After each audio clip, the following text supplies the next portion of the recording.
Silvira ngeliat di depannya wajah siapa namanya? Wajah yang besar.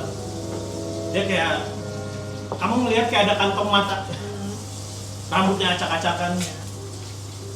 Kayak ngeliat kamu telinganya kayak agak ini turun, jadi nggak gitu, kayak agak itu. Dan dia kayak, oke, aku akan ceritakan semuanya. Cepetan ya. Silvira, emang ada apa? Iya, emang ada apa? Emang ada apa? Kok disuruh buru-buru? Ada apa? Buru-buru. Butuh Malas sendiri. dengerinnya. Oh, makanya Butuh sendiri. kamu introvert ya? Oh, Udah cepetan lah, to the point aja. Oh ya sudah, baik. Jadi Silvira. Apa kamu pernah mendengar mengenai The Fox? Apaan Fox? This is the Fox. Oke, kan ada Fox. Oh iya. Jadi begini. The Fox itu adalah bisa dibilang sebuah organisasi pemberontak. Ya. Terus Di mana sabar dulu Silvira ya.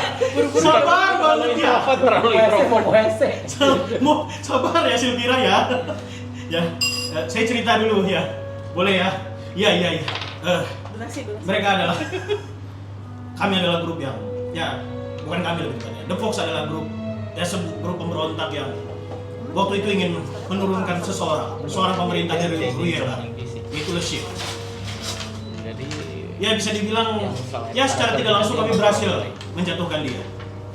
Ya walaupun kami dikenal bukan justru sebagai sebuah grup tapi seorang individu. Ya yang sering disalahpahami. Namun ya dengan gugurnya Leship, ternyata kami mengangkat seorang otoriter lainnya yaitu Kashmir. Kashmir memfitnah kami. Pas gua pakai Dia memfitnah kalau kami lah orang yang membunuh Leship. Padahal kami justru ya setidaknya kami hanya melumpuhkan anak buahnya dan dirinya saja waktu itu. Tapi tiba-tiba kami dituduh membunuh. Dan sekarang dia yang diangkat. Dan setelah itu Kashmir melakukan pergerakan yang selain mengacaukan Ruela. Dia juga menangkap anggota The Fox yang berhasil dia tangkap. Aku berhasil kabur namun informasi soal keluarga aku bocor. Kematian Del Rana itu bukan kecelakaan oleh Marlon.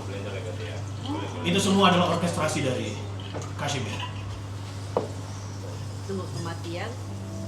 Del Rana, istri saya, ibunya Marlo. Dan ya saya tahu Marlo ya merasa bersalah soal itu.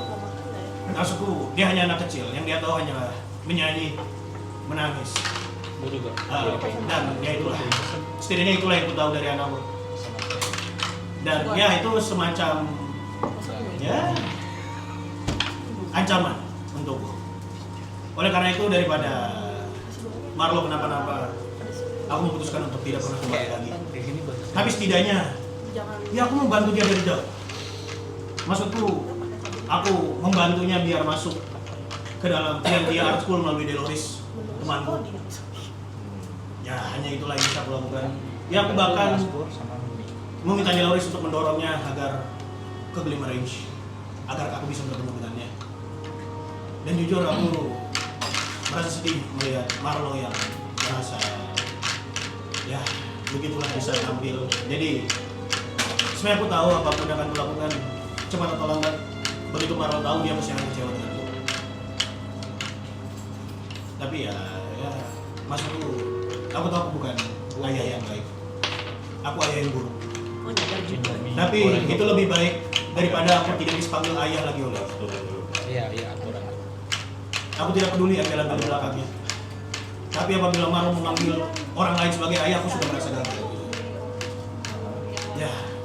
Ya apapun itu, aku tahu itu tidak akan berubah apapun. Cepat atau lambat, mungkin aku akan tertangkap oleh Kashmir. Ya, jadi ya aku akan kembali ke pelarianku. Jadi aku hanya minta tolong Silvira, jagalah Marlo. Hah? Sabar Silvira, sabar Silvira. Saya bercerita Silvira. Silvira, Tega. tolong Silvira. Tapi kamu nangkap poin dari saya. Iya pokok. Tapi Marlo masih. Ya nggak apa-apa. Makanya saya ke Anda. Karena saya tahu pasti yang ada di sini Anda doang. Marlo masih dalam bahaya. Siapa? Marlo. Ya setidaknya bila dia jauh dariku harusnya dia aman. Oh ya udah. Makanya aku tidak pernah pakai nama asliku lagi. Iya. Jadi nama asliku adalah Dragon Rose. Oh, wow, so cliche lu Marlo Bros dia Dragon Bros. Dragon. Iya, Dragon Rose. Anda siapa? Enggak maksudnya. Enggak ada hanya berdua. Enggak, kan Anda emang nggak tahu nama bapak Anda. Nggak tahu. So cliche. Nama saya Dragon Rose. Nama awal saya sebenarnya Gansen. Johnson Roses itu. Oh iya. Gansen Rose. Gansen. Gansen Rose. Iya, Gansen. Gansen. Gansen.